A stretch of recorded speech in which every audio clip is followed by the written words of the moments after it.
In the storm of infection and death sweeping Italy, one big community stands out to health officials as remarkably unscathed: the 50,000 ethnic Chinese who live in the town of Prato. 2 months ago, the country's Chinese residents were the target of what Amnesty International described as shameful discrimination, the butt of insults and violent attack by people who feared they would spread the coronavirus through Italy. But in the Tuscan town of Prato, home to Italy's biggest single Chinese community, the opposite has been true. Once scapegoats, they are now held up by authorities as a model for early, strict adoption of infection control measures. We Italians feared that the Chinese of Prato were to be the problem. Instead, they did much better than us, said Renzo Berti, top state health official for the area, which includes Florence. Among Chinese resident in Prato there isn't even one case of COVID contagion, he said, referring to COVID-19, which has killed almost 12,000 people in Italy, more than in any other country.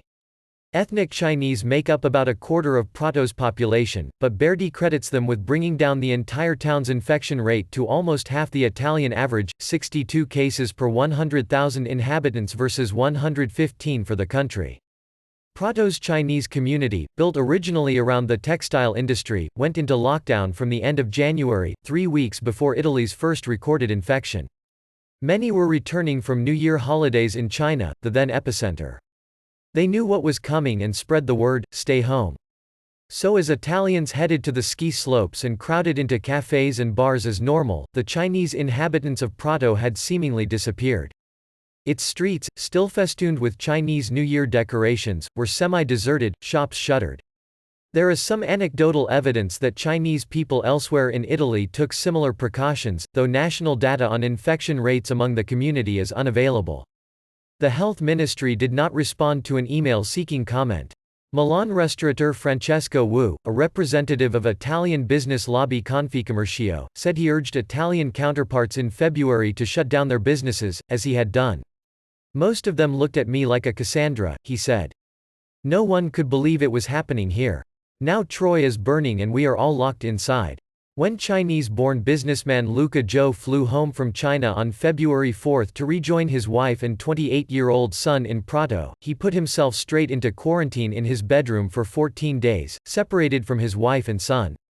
We had seen what was happening in China and we were afraid for ourselves, our families and our friends, said the 56-year-old, who has a business exporting Italian wine to China. After emerging from his self-quarantine, he ventured outside in mask and gloves. He said the few other Chinese on the streets also wore them, anxious not to spread the virus to others. My Italian friends looked at me oddly. I tried many times to explain to them that they should wear them, but they didn't understand, Luca said. When I came back to Prato, no Italian authority told me anything. We did it all by ourselves. If we had not done it, we would all be infected, Chinese and Italians. Italy was one of the first nations to cut air links with China, on January 31, though many of its Chinese residents found their way home via third countries. On February 8, almost a month before closing all schools, it offered students returning from holidays in China the right to stop attending classes. In Prato, there was a boom in take-up, said local health director Berti, saying families had been obliged to contact his authority if they wanted to pursue this option. It was then that he began to realize how differently the Chinese were behaving. More than 360 families, or around 1,300 people, registered as having put themselves into self-isolation and also signed up to his authority's health surveillance scheme, which monitored symptoms remotely and communicated with them in Chinese. As Italian infections began to take off in late February and early March, some families, many of whom retained Chinese citizenship, even began sending children to relatives in China, alarmed at the attitude and behavior of Italians around them. Another who went into self-isolation after returning home from China was 23-year-old university student Chiara Zheng. I was conscious of the gravity of the situation. I felt a duty to do it for other people and those close to me.